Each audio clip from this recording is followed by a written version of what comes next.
ولم نكن نطعم المسكين وكنا نخوض مع الخائضين وكنا نكذب بيوم الدين حتى أتانا اليقين. صلوات محمد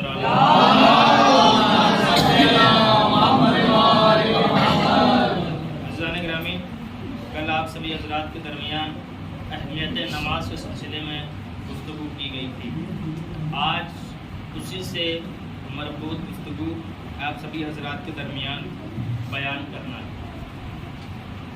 ہم بڑی آسانی سے نماز کو چھوڑ دیتے ہیں اور اس سے دور بھاگتے ہیں، حالانکہ ہم خود نہیں جانتے کہ ہم اپنے آپ کو کتنے بڑے گھاٹے اور خسارے میں ڈال رہے ہیں. آپ کے سامنے کچھ بیان کرنے کی ضرورت نہیں ہے. آپ کی نگاہوں کے سامنے معصومین علیہ السلام کی زندگی ہے، امام حسین علیہ السلام کی زندگی ہے،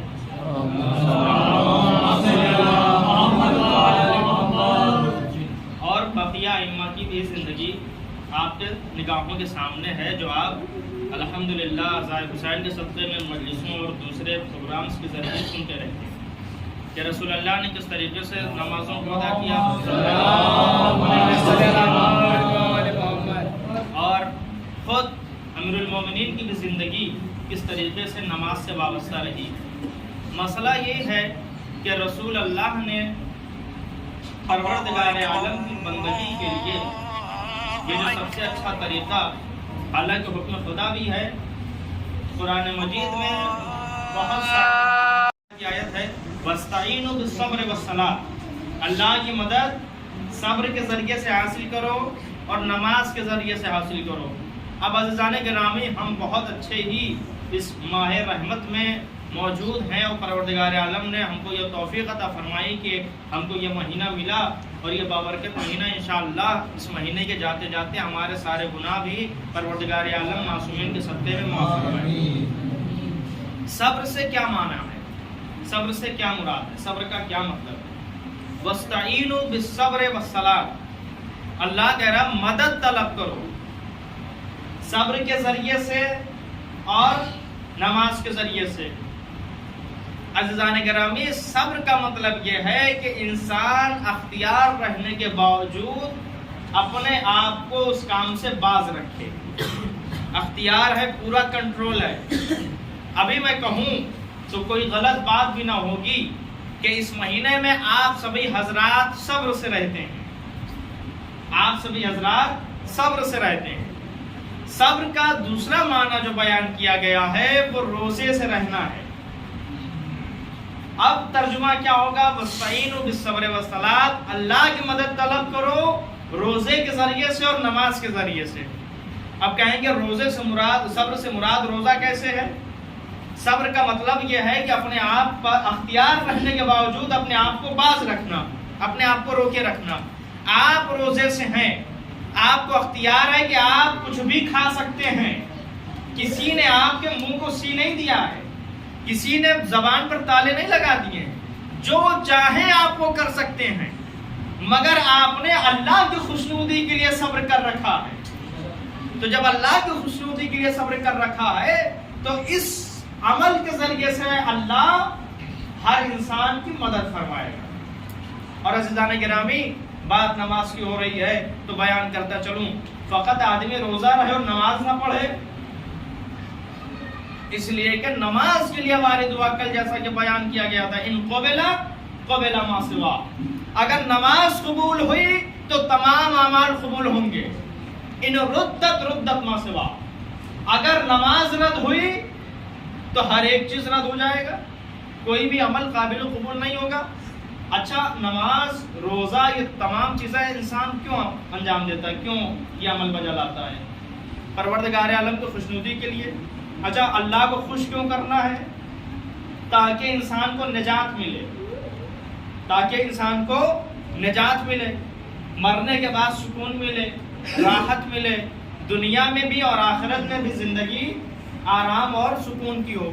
دنیا کی زندگی تو معین ہے، 5 سال، 10 سال، 50 سال، 60 سال، 70 سال. وہ پروردگار کہتا ہے خلق الموت والحیات، ہم نے موت کو پیدا کیا اور حیات کو پیدا کیا. تو اگر حیات پہلے ہوتی تو اللہ حیات کو پہلے کہتا کہ ہم نے زندگی پہلے دی، موت بعد میں دی. لیکن اللہ کہہ رہا موت پہلے دی زندگی بعد میں دی. تو یہ زندگی در حقیقت زندگی نہیں ہے، یہ ہم موت کی جانب جا رہے ہیں، اور حقیقی زندگی مرنے کے بعد شروع ہو رہی ہے. جو دوامی زندگی، دائمی زندگی ہے، لازوال زندگی ہے، جو کبھی ختم ہونے والی نہیں. انسان تصور نہیں کر سکتا ہے، سوچ بھی نہیں سکتا ہے کہ مرنے کے بعد ہمارے ساتھ کیا ہوگا اور ہمیں کتنے ہزاروں سال اسی حالت میں رہنا ہوگا، کتنے ہزاروں سال. اب پروردگار عالم قسم کھا کے کہہ رہا ہے وَالصُّبْحِ اِذَا سَفَرَ اِذَا أَسْفَرَ، اور روشن صبح کی قسم، اِنَّهَا لَإِحْدَى الْكُبَرِ، یہ جہنم بڑی چیزوں میں سے ایک چیز ہے. نذیرًا للبشر، لوگوں کے ڈرانے کا ذریعہ ہے. جہنم کے ذریعے سے قرآن مجید کی آیت ہے، لوگوں کے ڈرانے کا ذریعہ ہے. لمن شاء منکم ان یتقدم او یتاخر، ان کے لیے جو آگے پیچھے ہٹنا چاہیں. کل نفس بما کسبت رہینہ، ہر نفس اپنے اعمال میں گرفتار ہے، ہر نفس اپنے اعمال میں گرفتار ہے. الا اصحاب الیمین، سوائے ان کے کہ جو اصحاب یمین ہیں. اصحاب یمین یعنی جن کا نامہ اعمال ان کے داہنے ہاتھ میں دیا جائے. دو طریقے کے لوگ ہوں گے محشر میں. کچھ لوگ وہ ہوں گے کہ ان کا نامہ اعمال داہنے ہاتھ میں ہوگا، کچھ لوگ وہ ہوں گے کہ جن کا نامہ اعمال بائیں ہاتھ میں ہوگا. جن کا داہنے ہاتھ میں ہوگا وہ نجات پانے والے ہوں گے، جن کا بائیں ہاتھ میں ہوگا وہ جہنم کی طرف جانے والے ہوں گے. فی جنات یتساءلون، اب اہل جنت سوال کریں گے. عن المجرمین، جو گناہگار ہوں گے ان سے سوال کریں گے.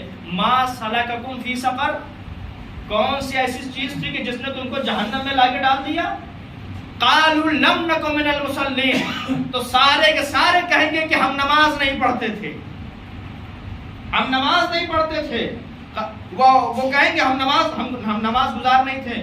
وَلَمْ نَكُنْ نُطْعِمُ الْمِسْكِينَ، اور ہم مسکینوں کو کھانا نہیں کھلاتے تھے، ہم مسکینوں کو کھانا نہیں کھلاتے تھے. وَكُنَّا نَخُوضُ مَعَ الْخَائِضِينَ، اور ہم برے لوگوں کے ساتھ ان کی برائیوں میں لگے رہتے تھے، ان کے ساتھ شامل رہتے تھے. وَكُنَّا نُكَذِّبُ بِيَوْمِ الدِّينِ، اور قیامت کے دن کو جھٹلایا کرتے تھے کہ دیکھا جائے گا جو ہوگا.